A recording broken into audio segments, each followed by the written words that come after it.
Hello दोस्तों, स्वागत है आपका क्रेजी जैक ट्यूटोरियल की एक और नई क्रेजी सी वीडियो में। मैं हूं गौरव और आज की इस वीडियो में मैं आप सभी लोगों को सिखाने जा रहा हूं कक्षा 10 के गणित से प्रश्नावली 5.2 के क्वेश्चन नंबर 17 को। दोस्तों, इससे पहले के जितने भी प्रश्न हैं और इससे पहले की जितनी भी प्रश्नावलियां हैं, सबके प्लेलिस्ट के लिंक आपको डिस्क्रिप्शन बॉक्स में दिए गए हैं। अगर आप सभी चाहो तो वहां से जाकर के हर एक क्वेश्चन को देख सकते हो, हर एक क्वेश्चन के वीडियोस को देख सकते हो और समझ सकते हो। ठीक है, तो चलिए आज की इस वीडियो में हम क्वेश्चन नंबर 17 को हल करने वाले हैं। क्वेश्चन नंबर 17 जो है क्वेश्चन नंबर 17 है, उसमें हमें दिया गया है कि AP 3, 8, 13 और इसका जो अंतिम पद है वो है 253 में अंतिम पद से 20वां पद ज्ञात कीजिए।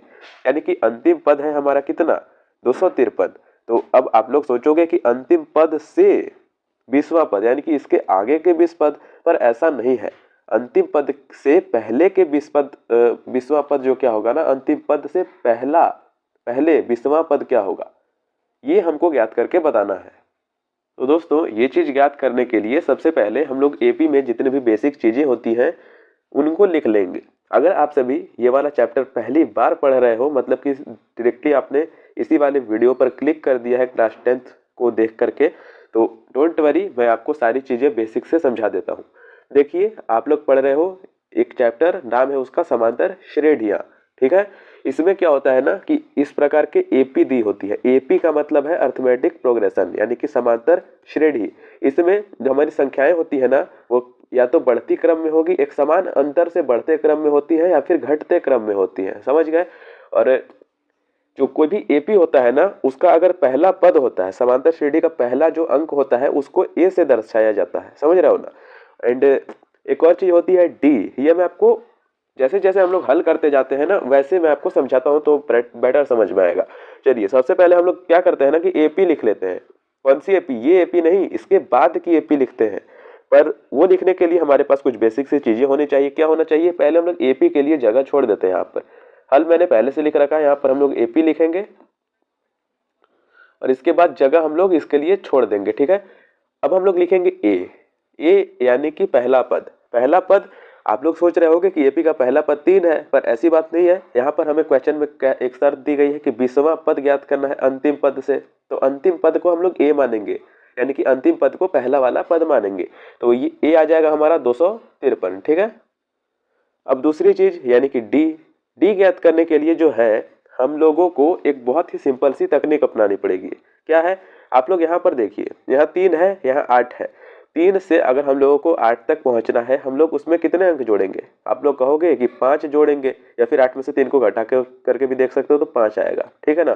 तो D बराबर में हमारा क्या होगा? तो 253 में से अगर हम 248 को घटाएंगे, सॉरी 253 में से 248 नहीं घटाना है, 248 में से 253 घटाना है, क्योंकि हम लोग इससे पहले जा रहे हैं, आगे नहीं, पहले जा रहे हैं। तो आगे वाले में से पहला नहीं घटाएंगे, पिछले में से इसको घटाएंगे। समझ गए? तो इससे पिछला पद, इससे हम लोग 5 पीछे जाएंगे तो आएगा हमारा 248। सिंपल सी बात है। तो D आएगा 248।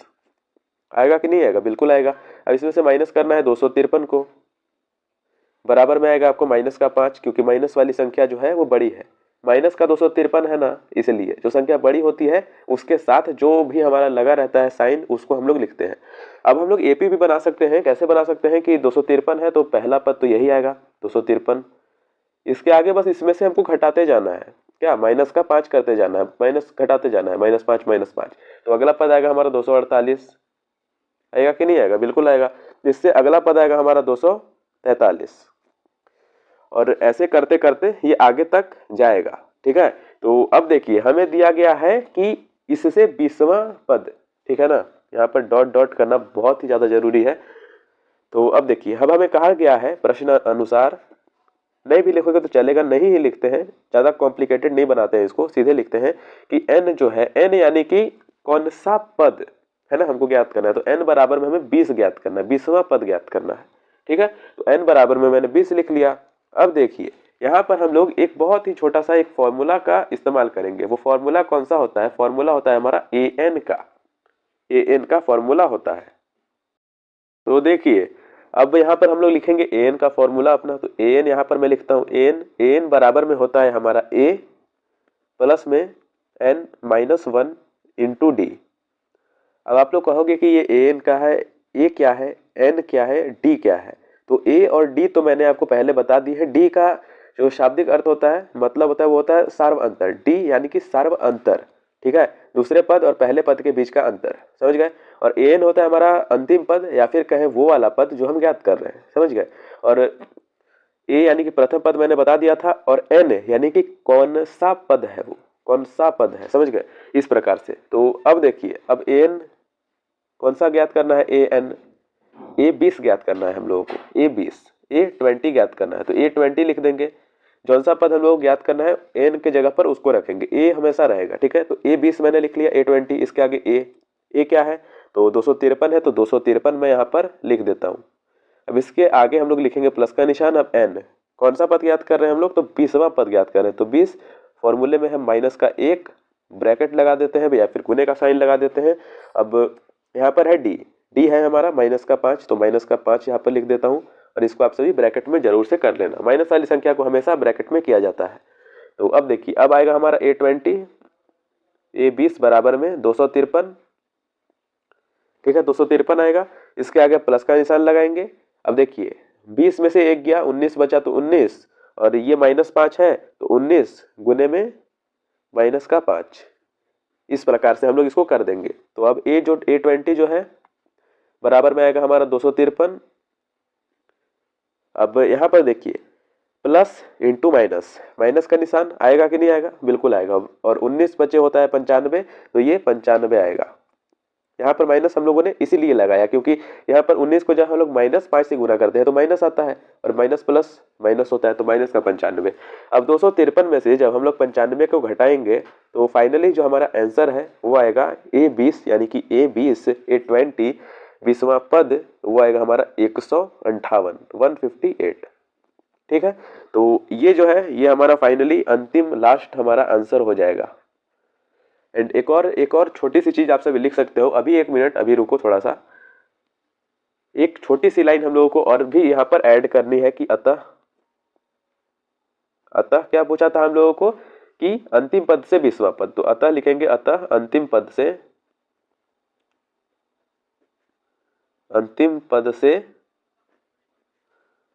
20वां पद क्या होगा, तो 158 होगा, 158 है, ठीक है। ये लाइन हम लोगों ने लिखी जो कि बहुत ही ज्यादा इंपॉर्टेंट है। चलिए इसी के साथ जो हमारा क्वेश्चन है वो बहुत ही आसानी के साथ में समाप्त हो चुका है। एंड आई होप आपको वीडियो अच्छी लगी होगी। अगर आपको वीडियो अच्छी लगी तो प्लीज चैनल पर आप सभी में से जितने भी लोग नए हो चैनल को सब्सक्राइब कर देना, एंड बेल वाले आइकन को दबा करके उसको ऑल पर जरूर से सेलेक्ट कर देना। इससे आपको आगे आने वाली हर वीडियो की नोटिफिकेशन मिल जाएगी और आप सभी सबसे पहले वीडियोस को आकर के देख लोगे, ठीक है। एंड एक और चीज कि ये जो क्वेश्चन है वो थोड़ा ट्रिकी क्वेश्चन है, ठीक है, आपका जो है दिमाग खराब करने वाला क्वेश्चन है क्योंकि आंसर नहीं आएगा, क्योंकि क्वेश्चन ही ऐसा है कि अंतिम पद से 20वां पद। आप लोग समझोगे, थोड़ा कंफ्यूजन ये क्रिएट कर सकता है कि अंतिम पद से 20वां पद यानी कि आगे 20 पद जाने के लिए बोल रहा है, पर वो तो बहुत ही ज्यादा इजी है। तो इसीलिए ये थोड़ा ट्रिकी क्वेश्चन था, क्योंकि इससे में आपको पहले आना है, आगे नहीं जाना है, अंतिम पद से पहला पद, पहले 20 पद वो आपको ज्ञात करना है। तो आई होप आप लोग समझ गए होंगे। चलिए दोस्तों, अब मिलते हैं अगली वाली वीडियो में अगले वाले क्वेश्चन के साथ। तब तक के लिए जय हिंद, वंदे मातरम।